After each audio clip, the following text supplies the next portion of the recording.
প্রিয় দর্শক, এখানে সিলিং ফ্যানের কাজ করা হয়।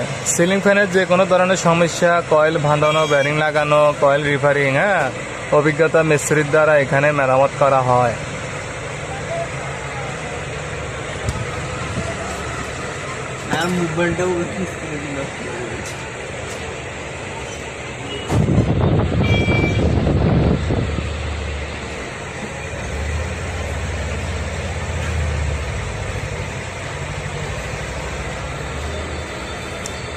ফ্যান খোলার জন্যে এই গ্যাসের বোতলটা আনা হয়েছে অনেক টাকা দিয়ে।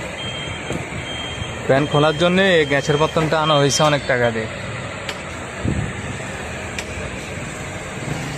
ঠান্ডা মাথার মিস্ত্রির অনেক অভিজ্ঞতা নিয়ে আসছে। তার সার্কিট আর একটা